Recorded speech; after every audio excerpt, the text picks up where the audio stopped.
Hola, ¿qué tal? Mi nombre es José Mario Sales, muchas gracias por seguirnos.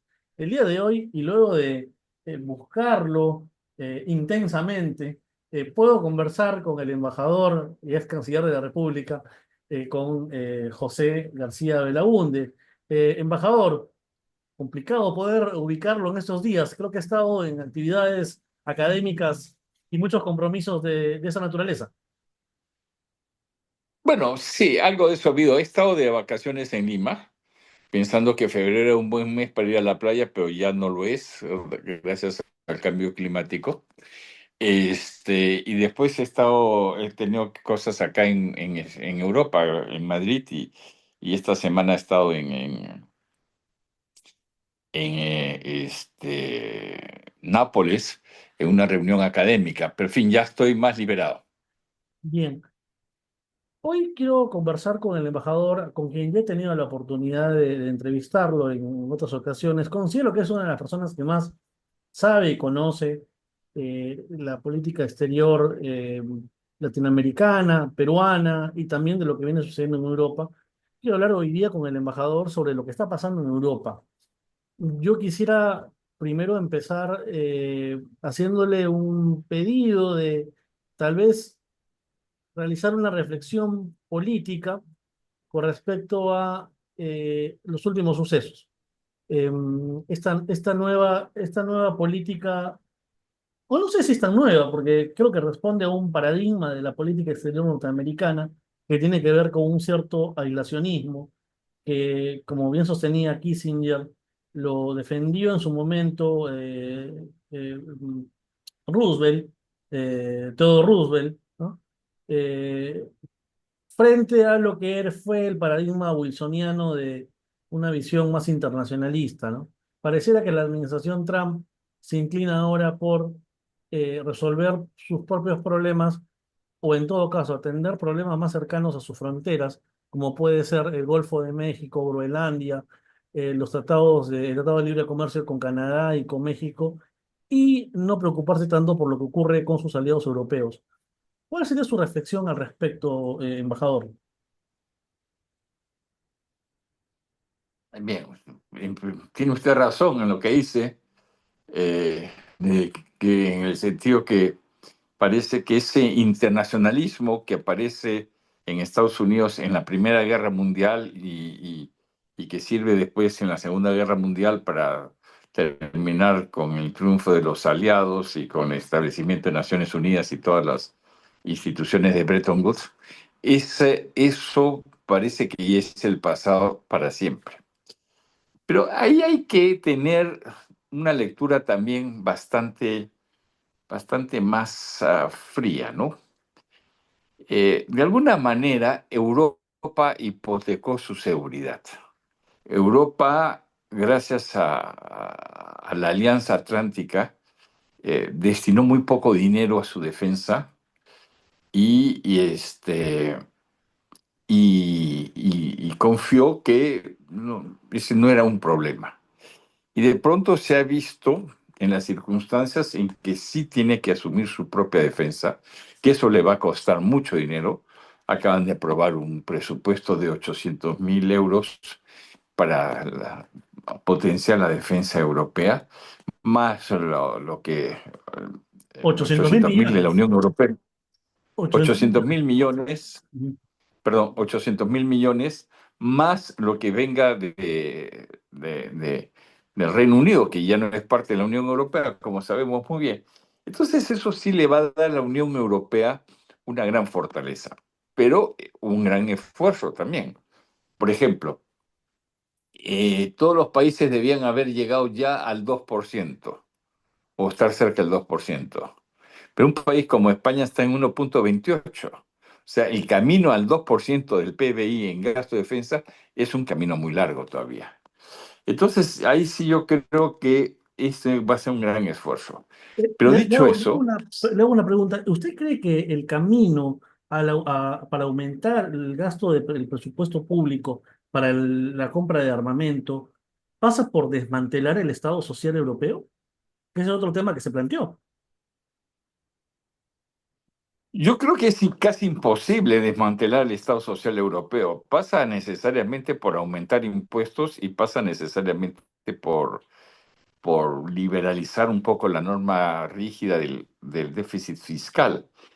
Pero yo veo muy difícil que se vaya a desmantelar el estado de bienestar.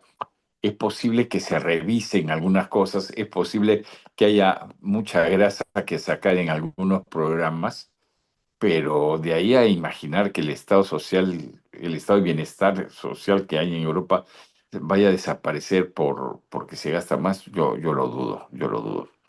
Lo que sí creo es que Europa finalmente va a asumir la responsabilidad de su propia defensa y eso está muy bien. Y eso está muy bien, en primer lugar. En segundo lugar, si Europa va a asumir la defensa, entonces vamos a hablar ya no de tres grandes potencias, sino de cuatro, ¿no? Cosa que está muy bien. Eh, en tercer lugar, Estados Unidos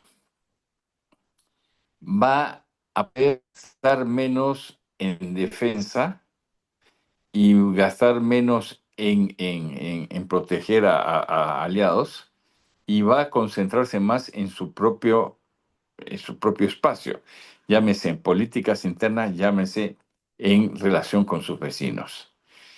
Y creo que eso también es importante. Y en sexto lugar, yo sí creo que la nueva configuración va a ser que tengamos espacios muy acotados de influencia al estilo pre-Primera Guerra Mundial. Entonces, así como tuvimos el Imperio Austrohúngaro, el Imperio Otomano, Francia, Inglaterra, pues vamos a tener ahora pues a, a Estados Unidos, a la China, a Rusia y a la Unión Europea. O sea que vamos a pasar, Dicho sea, vamos a pasar de la visión de Fukuyama, del One World, a una visión de Huntington, de la existencia de civilizaciones, donde hay puntos de fricción, donde chocan las placas tectónicas y se producen eventualmente ciertos conflictos. Estaríamos más o menos en ese cambio de paradigma. sí, sí, bueno, yo creo que bueno, modestia aparte, yo creo que Fukuyama se equivocó cuando planteó Fin de la historia. lo de la a fin de la historia, ¿no? Porque inmediatamente aparecieron problemas que habían sido sepultados por varios años de Guerra Fría, ¿no? Entonces, yo creo que a diferencia de Huntington, Fukuyama no la acertó, se dejó enamorar, digamos, por un momento, por una fotografía, pero no vio qué había detrás de esa fotografía. Entonces sí, yo creo que estamos frente a la vuelta a un paradigma que existió en el siglo XIX y principios del XX, que es grandes centros de poder con su la influencia. Ojo que no termina ahí, porque lo que vamos a ver probablemente es la emergencia de alguna quinta o sexta potencia. Yo no descartaría que en este juego aparezca India, ¿no? Y eventualmente Japón. Japón es distinto porque no gasta mucho en armas y no creo que interese, pero es un país muy poderoso en términos económicos. Entonces, al final podemos tener de verdad un sistema multipolar, pero yo no sé cómo se va a configurar. A ver, por ejemplo, ya sería hora de que Yo le en quiero hacer una Naciones pregunta Unidas, a propósito de lo que usted va a sí, decir como ejemplo. Quiero preguntarle en este nuevo sistema, por ejemplo, con respecto a la relación entre Europa y Rusia, ¿cuál es la zona de influencia de Rusia, de la Rusia occidental, y cuál es la zona de Europa colindante con Rusia? ¿en qué sentido? No le Es entiendo la decir, pregunta. lo que planteaba Huntington era que hay grandes Sí, civilizaciones que son como placas sí, tectónicas, donde eventualmente habían ujú, ciertos choques y roces, que eran en las zonas de sí, influencia de estas potencias. así Entonces, es. Sí. ¿hasta dónde llega el espacio? Voy a aplicar un concepto desafortunado, que lo usaron los nazis, pero bueno, proviene de la geopolítica. ¿Hasta dónde llega el espacio vital ruso con respecto a Europa?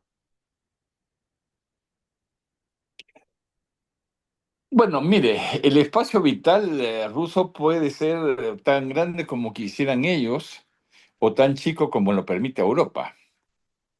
Si en el transcurso, digamos, de este fin de guerra se establecen claramente los límites y se establecen ciertas condiciones, por ejemplo, que Ucrania no vaya a la NATO, por ejemplo, no a la Unión Europea, yo creo que ahí sí va a entrar, pero no a la NATO, que la NATO no se siga expandiendo, probablemente y que haya pues ciertas garantías, o zona de desmilitarización, un gran corredor que separe pues a Rusia de Moldavia o de alguno de esos países más cercanos, bálticos.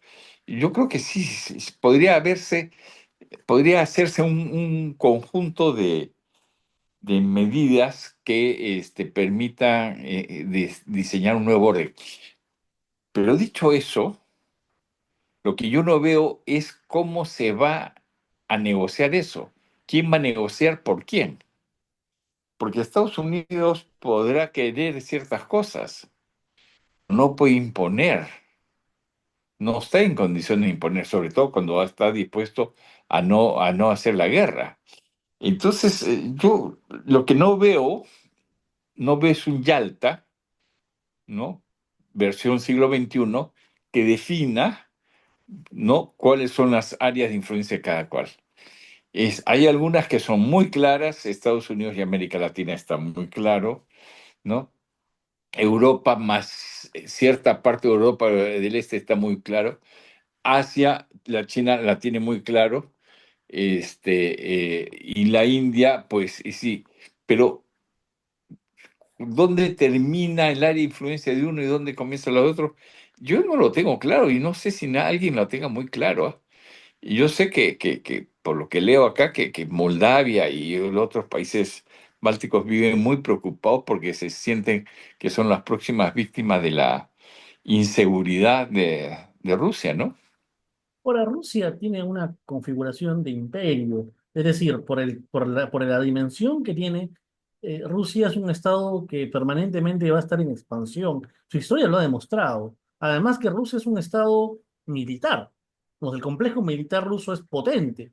De hecho, una cifra que se comentaba que era importante era que Rusia, en plena guerra con Ucrania, logró un crecimiento del 5% de su PBI.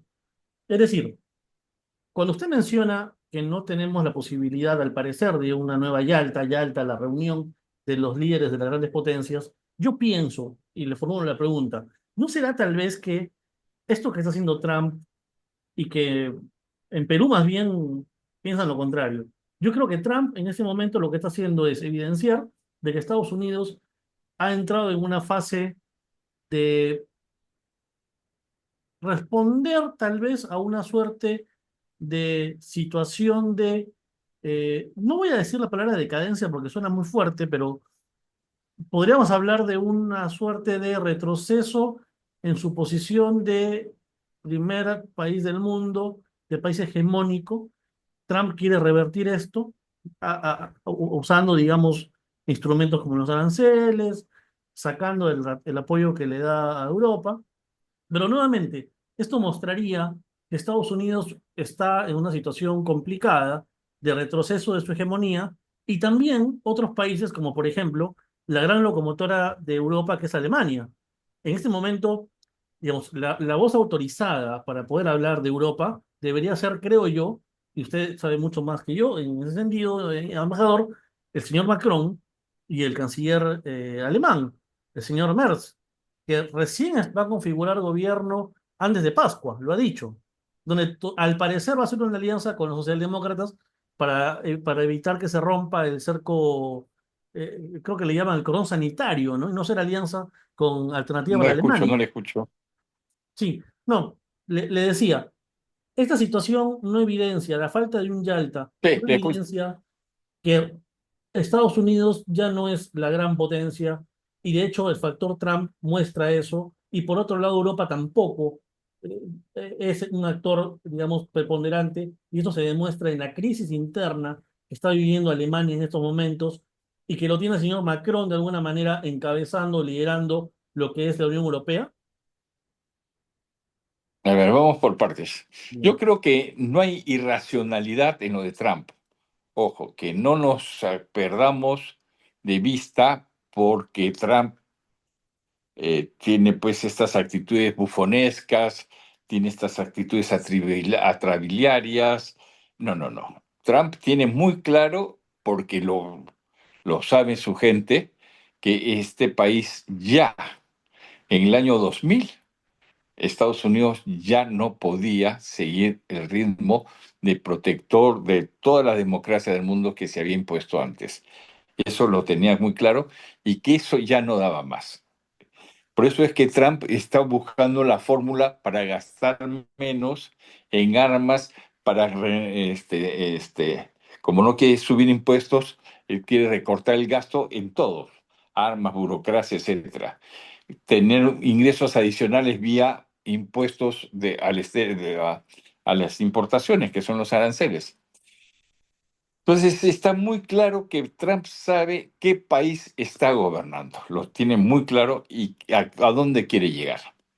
En el camino se va a equivocar muchas veces y va a dar algunos palos de ciego, pero definitivamente él sabe que no puede seguir en el mismo plan que estaba antes. Eso en primer lugar. En segundo lugar, yo creo que Putin sí la tiene más difícil que Europa y que Estados Unidos. Porque Putin tiene 3 años de guerra, que él ha asumido él solo.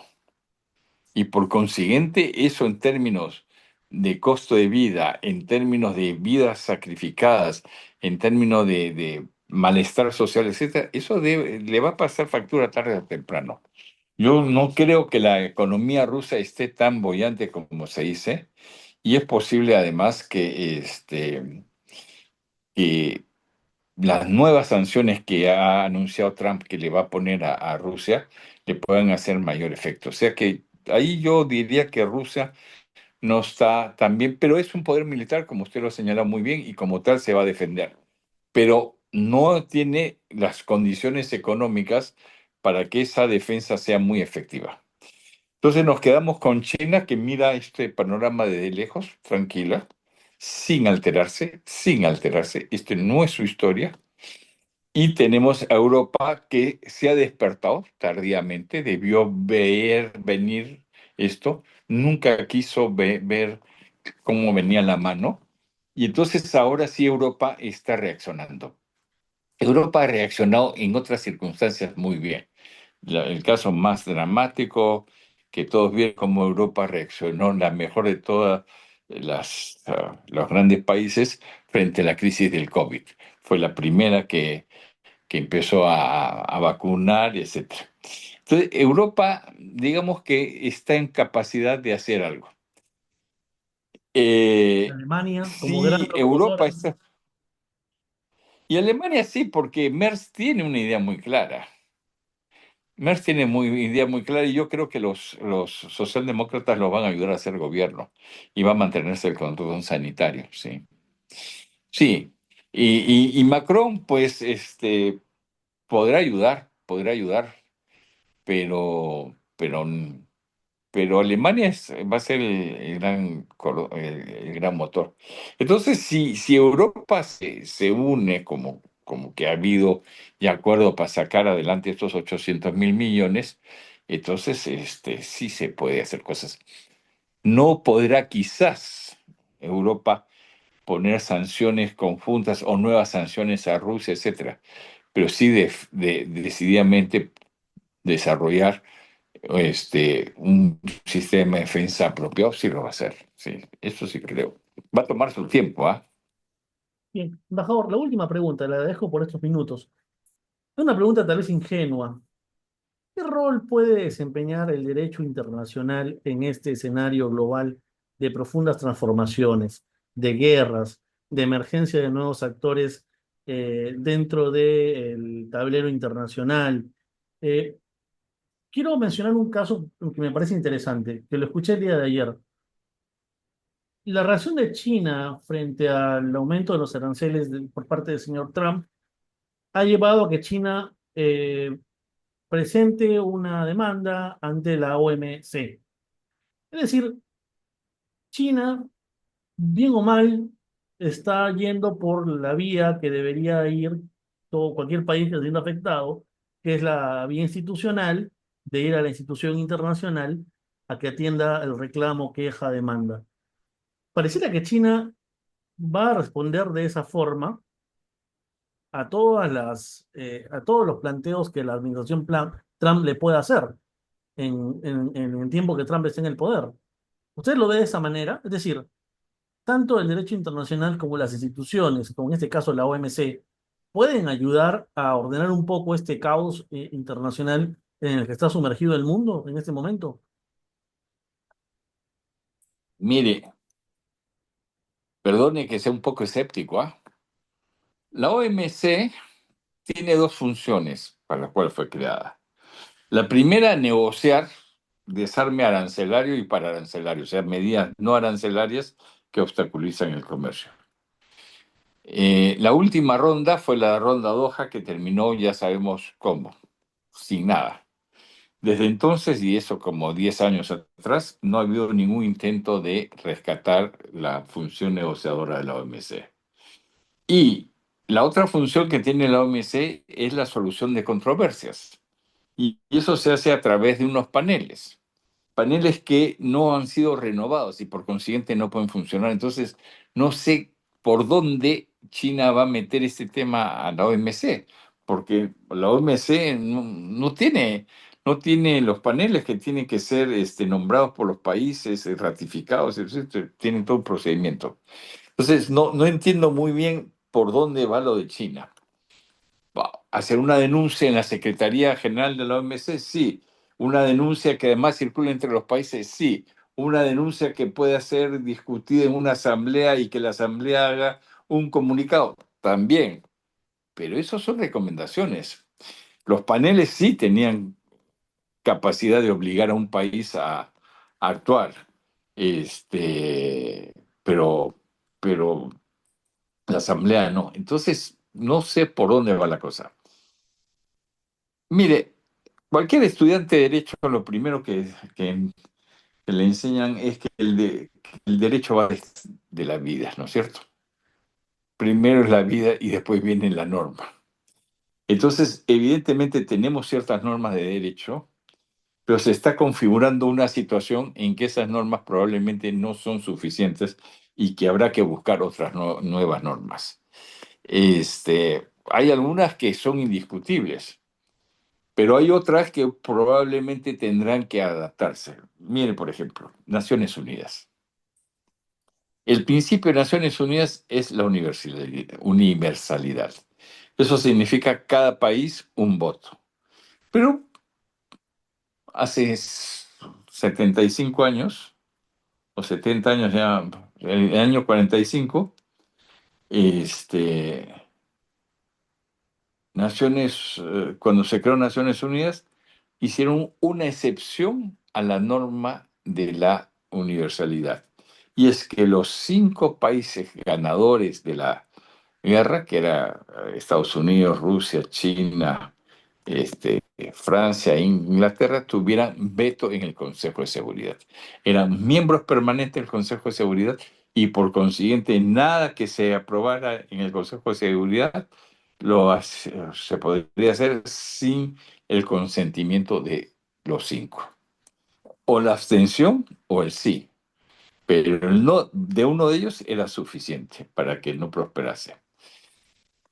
Bien, es evidente que hoy día Francia y Gran Bretaña son dos potencias nucleares, pero también en la India tiene bomba nuclear y probablemente algún otro país que se me escape, Pakistán, etcétera. Y entonces, ¿por qué están dos de Europa y no solo uno en representación de toda Europa? ¿Y por qué no están otros países que tienen bomba nuclear? Yo diría que sí, que hay un nuevo orden y que tenía que plantearse algunas cosas. No sé si reformar Naciones Unidas, no sé si crear una organización especial. Yo dudo mucho que sea posible a estas alturas crear una organización especial con toda la experiencia que hay en Naciones Unidas. Pero sí, yo sí creo que el derecho tendrá que venir después de que sepamos qué es lo qué orden vamos a tener. El tema es el siguiente. En toda crisis siempre hay la búsqueda de un orden permanente. La paz de Westfalia duró 150 años. La paz del Congreso de Viena, 100 años. El, el, eh, la Guerra Fría, 40 años. No sé cuánto nos puede durar ahora este nuevo orden, pero vemos que cada vez se achica más los tiempos de los órdenes que se van creando. Eh, no sé qué va a pasar, la verdad, y no sé cómo se va a organizar, pero no veo, a diferencia de lo que ocurrió el año 42, que Estados Unidos invitó a países amigos a Washington a redactar lo que sería la Carta de las Naciones Unidas, o que Estados Unidos y Gran Bretaña se pusieron de acuerdo en diseñar las instituciones de Bretton Woods, o sea, Fondo Monetario, Banco Mundial, etcétera. No veo que algo por el estilo se esté haciendo en estos momentos, ¿sí? No, para nada. Y eso preocupa, porque entonces estamos en una tierra con leyes y normas del pasado en una situación muy compleja. Era la última pregunta, pero quiero hacerle una pregunta que es más que pregunta, es una provocación hacia Europa. ¿Usted cree que realmente los europeos recién han descubierto al general de Gaulle? Que es algo que le comentaba al inicio. Contrastando la gran figura de Churchill como el vencedor y la pequeña, opaca figura de Gaulle, pero que al final terminó diciendo grandes verdades. Sí, Le pregunto porque yo a sé que le ver, interesa la historia y tiene una opinión también al respecto. sí, mire, se siente que no hay un De Gaulle, sí, claro que se siente que no hay un De Gaulle. Un De Gaulle que sea capaz de pensar a largo plazo no hay. El último pensador europeo que pensó a largo plazo, y ahora estuve revisando su libro porque es muy interesante, Diplomacia, es Kissinger, que no nos olvidemos que es alemán, que llegó a los 15 años a Estados Unidos, pero que es alemán y que hasta el final de sus días tenía Hablaba el inglés su como dejo, alemán. sí, sí, sí, tenía su dejo un poquito de alemán. Y entonces no hay esa figura, no la hay. Y probablemente sí están los europeos pensando en qué momento tenemos un negocio. No hay en Gran Bretaña, no hay en París, no hay en Alemania, no hay en España, no hay un Degol, sí, es verdad. Y probablemente les hace falta. Ahora, dicho eso, acaban de tomar una decisión ayer muy importante, que es el comprometerse a levantar 800.000 millones para renovar todo su equipo de defensa y poder enfrentar a Rusia. Y yo creo que si se combina los presupuestos de la Unión Europea con los presupuestos del Reino Unido, sí es posible no frenar a Rusia. Pero claro, eso tiene su tiempo, ¿no? Bien. He tenido el gusto de conversar el día de hoy con el embajador José García Belaúnde. Embajador, como siempre, es un placer conversar con usted, una clase de historia, de política Muchas gracias. internacional. Así que espero que se encuentre bien y volver a conversar más adelante. Gracias. Hasta luego. Fuerte abrazo.